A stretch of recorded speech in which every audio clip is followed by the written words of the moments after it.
Un CV impressionnant, diplômé de Polytechnique, de Sciences Po et des Mines, docteur d'État en économie, il est aussi un musicien accompli. Ex-président fondateur de la Banque européenne pour la reconstruction et le développement, ce touche-à-tout dirige aujourd'hui une société de microfinance. C'est en prophète qu'il dresse pour Euronews le tableau d'une Europe en crise. Monsieur Attali, bonjour et bienvenue sur Euronews. Les élections européennes sont là, et bien là. Les élites soulignent les enjeux de ce plus grand scrutin transnational de l'histoire du monde, on peut dire. Mais de l'autre côté, de ceux qui devraient aller mettre leur bulletin dans les urnes, il y a comme une fatigue, une lassitude. Non, c'est pas exactement ça. Je pense que les Européens sont des gens très sages. Et ils savent que quand ils votent pour leur maire ou leur conseil municipal ou leur conseil général, ça a un impact. Ils élisent quelqu'un qui a un pouvoir qu'ils peuvent ensuite aller voir dans leur bureau. Quand ils élisent un président de la République ou un gouvernement, ils savent aussi que ça a un impact sur leur vie quotidienne. Quand ils vont aux élections européennes, il n'y a pas de gouvernement européen, il n'y a pas de pouvoir européen, donc ils ont l'impression très floue. Et leur enthousiasme est au niveau de la complexité du système européen. D'où l'importance d'aller très vite plus loin. Les gens iront voter quand ils éliront vraiment un président d'Europe. L'indifférence vient aussi d'une sorte de manque de tension dramatique. On n'élit même pas le président de la Commission européenne. Le maître mot, c'est l'enjeu. Il n'y a pas d'enjeu. L'enjeu n'est pas clair. En réalité, il y a un vrai enjeu. Normalement, de ces élections européennes, si on suit les institutions, pourrait sortir un renversement de majorité. Aujourd'hui, la majorité au Parlement est à droite, mais la Commission n'est pas reflet de la majorité parlementaire. Donc c'est un système extrêmement compliqué. L'écart entre l'intégration économique et l'intégration politique de l'Europe est trop grand. Est-ce que la crise nous a pris au dépourvu? Il faut bien comprendre, n'est-ce pas, la Chine est un pays intégré, les États-Unis sont un pays intégré, l'Inde est un pays intégré, l'Europe ne l'est pas. D'une certaine façon, ce qui a arrêté la construction européenne, c'est la chute du mur de Berlin. Sans la chute du mur, nous aurions aujourd'hui un président de l'Europe face à l'Europe de l'Est. Heureusement, le mur est tombé, donc c'est une bonne nouvelle. Mais d'une certaine façon, ça a brouillé les cartes dans la construction européenne et ça a retardé la mise en place d'une puissance européenne. Aujourd'hui, nous avons besoin, face à la crise, d'un pouvoir politique aussi fort qu'aux États-Unis et en Chine, c'est-à-dire un pouvoir qui soit capable de décider une relance budgétaire, des grands travaux, la recherche, des secteurs de pointe, des nationalisations européennes. Pensez donc que dans aucune langue de l'Europe, on peut parler de nationalisation par l'Europe. On ne peut pas parler de européanisation. Or, aujourd'hui, il est évident qu'il ne faudrait pas nationaliser des entreprises, mais certaines entreprises devraient devenir propriété de l'Union européenne. Même ça n'est même pas concevable. Si on regarde de plus près le contexte dans lequel le scrutin a lieu, on a l'impression que rarement on a vécu un moment de plus forte tension dramatique. Le rêve américain s'est effondré. Il ne faut pas croire que le modèle américain soit mort, parce que au-delà de cette crise, ils vont être capables de rebondir, de ressurgir, de se reformer, et l'individualisme américain va retrouver de l'énergie. Le système chinois lui-même a gardé toute sa force.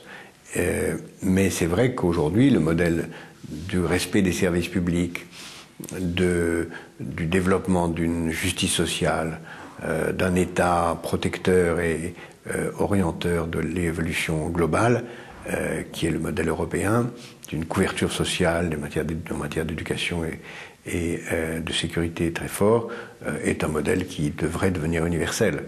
Et l'Europe devrait plus encore être fière du rêve européen. Pourquoi alors cette timidité des classes politiques dirigeantes de l'Europe à oser affirmer ces vérités? Mais parce que les dirigeants politiques européens sont ravis d'envoyer les plus médiocres d'entre eux à Bruxelles.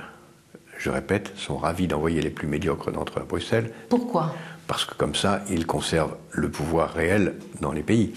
Mis à part Jacques Delors, nous n'avons jamais eu depuis 30 ou 40 ans de président de la Commission qui soit quelqu'un de haut niveau. Tout simplement parce que chaque fois qu'un pays a envoyé quelqu'un à Bruxelles, tout le monde s'est assuré qu'il soit assez médiocre pour ne faire de l'ombre à personne et pour que la France, la Grande-Bretagne, l'Allemagne, l'Italie conservent son autonomie et ne soient pas concurrencés par une vraie puissance bruxelloise forte. Si dans les 500 millions d'Européens, la dominante était constituée par ceux qui veulent aller vers une Europe fédérale, donc dans ce scénario, est-ce que la façon dont ils vont mettre le bulletin dans les urnes peut changer la façon dont l'Europe est conduite. Non, ça c'est une distinction entre gauche et droite, puisque la gauche et la droite européenne, pour l'instant, sont tous les deux, pour les principaux partis, favorables au traité de Lisbonne. L'importance, plus important encore que ces élections européennes, c'est la ratification du traité de Lisbonne, qui constituera une étape vers le progrès de l'intégration européenne. Au-delà de cela, si le traité de Lisbonne est ratifié, les élections européennes prendront une toute autre couleur, puisqu'elles permettront d'avancer plus loin et d'aller même au-delà. Toute l'histoire nous apprend que si l'Europe ne se dote pas, dans les années qui viennent, d'un véritable gouvernement européen, toute la construction européenne s'effondrera. Car qui n'avance pas recule. Et si nous ne sommes pas capables d'avoir un ministère des Finances, une politique budgétaire, une politique fiscale commune, une politique sociale commune, l'euro n'existera plus, car l'euro ne peut pas tenir si chacun a sa propre conception de la discipline budgétaire. Donc l'Union européenne de demain sera où intégrée politiquement, ou elle ne sera pas du tout? Exactement, où chacun reviendra à un protectionnisme. C'est aussi ce qui menace à l'échelle mondiale. Soit nous allons avoir quelque chose qui ira vers un gouvernement mondial, soit nous aurons des protectionnismes continentaux.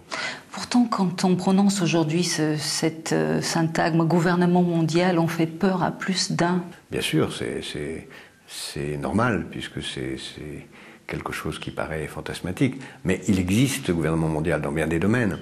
Il existe en matière de sécurité aérienne, il existe en matière de football, il existe en matière bancaire, il existe dans bien des domaines. Et comme on a eu du mal à penser un gouvernement européen qui existe aujourd'hui, même s'il est extraordinairement faible, eh bien, l'Europe donne au monde des leçons. Si nous ne sommes pas capables d'avoir un espace économique accompagné d'un espace politique à l'échelle de l'Europe, nous n'aurons pas non plus la même chose à l'échelle mondiale. Et l'espace économique mondial va se fragmenter et nous retournerons dans une très grave dépression. 2 réunions du G20 ont eu lieu depuis le déclenchement de la crise. C'est très bien qu'elles se soient tenues. La question, c'est de savoir ce qui se passe entre la réunion du G20 de Londres et la réunion du G20 de New York en octobre. S'il ne se passe rien, et on peut le craindre, alors ça aura été une comédie.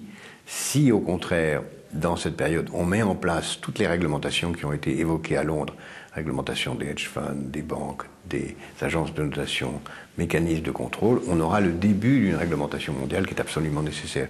Encore faut-il que cela concerne tout le monde, et pas seulement quelques paradis fiscaux annexes, mais aussi l'ensemble des grandes puissances. Et les paradis fiscaux des États-Unis et de la Chine. Et de la Grande-Bretagne, qui est aussi un paradis fiscal. Donc, il y a un peu d'hypocrisie dans ce qui nous est communiqué. Pour l'instant, on peut penser qu'il y a des risques que ça ne soit qu'une comédie. Merci pour votre présence sur Euronews. Merci.